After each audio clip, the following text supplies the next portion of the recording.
আসসালামু আলাইকুম। কাছে বা দূরে যে যেখানে আছো আশা করি সবাই ভালো আছো। নতুন একটা আবারও রেসিপি পিঠার নিয়ে আসলাম। তো পুরো ভিডিওটা না টেনে আমার সাথে থেকো। আর ইউটিউব চ্যানেলটা একদমই নতুন, তোমাদের ভালোবাসা খুবই দরকার আমার। তো তোমরা কিন্তু অবশ্যই আমাকে ভালোবেসো। এখানে ছোটো সোয়াদ জিরা, আদা রসুনটা বেটে আমি তুলে নিচ্ছি। এখানে দিয়ে দিচ্ছি একটা জয়ফল। জয়ফলটা আমি উপরের খোসাটা ফেলে মাঝখানের নরম অংশটা বেটে তুলে নিচ্ছি। একটু পানি দিয়ে একদম বেটে তুলে নিচ্ছি। আর নগদ ফগদ বাটা মশলার স্বাদটাই আল্লাহ অন্যরকম দিয়ে দিচ্ছে। বিসমিল্লাহির রহমানির রহিম। তো নগদ ফগদ বাইটা যদি একটা কিছু রান্না করা যায় সেটা কিন্তু স্বাদই দ্বিগুণ পরিমাণ বেড়ে যায়। দিয়ে দিলাম কিছুটা তেজপাতা, কিছুটা গরম মশলা, দিয়ে দিলাম পেঁয়াজ কাঁচামরিচ কুচি।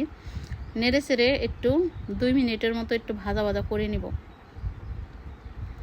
এখানে দিয়ে দিচ্ছি পরিমাণ মতো আদা রসুন বাটা আর ছোটো সোয়াদ জিরা, যে মশলাটা বেটে রেখেছিলাম সেই মশলাটাও পরিমাণ মতো দিয়ে দিলাম।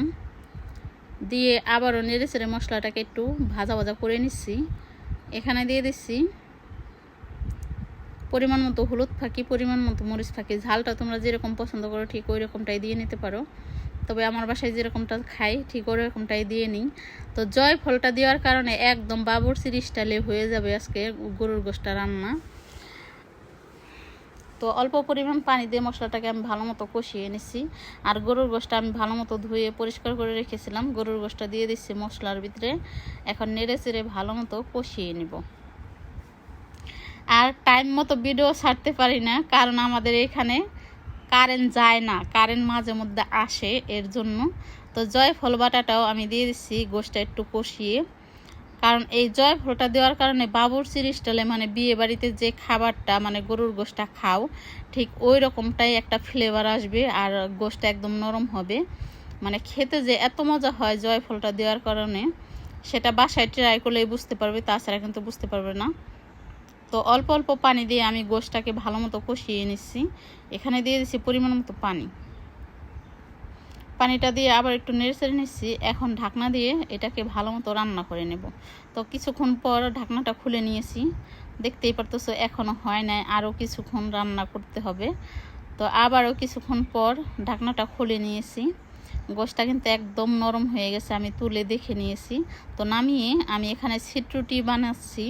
ছিটরুটি দিয়ে গরুর গোশটা খেতে যে এত মজা হয়। চালের গুঁড়ি আর আটা একটু নুন দিয়ে তেল দিয়ে আমি গোলাটা গুলিয়ে নিয়েছিলাম। বেশি পাতলাও না বেশি ঘনও না, এরকম করে আমি ছিটরুটিগুলো দেখতেই পারতেছো বানিয়ে তুলে নিচ্ছি।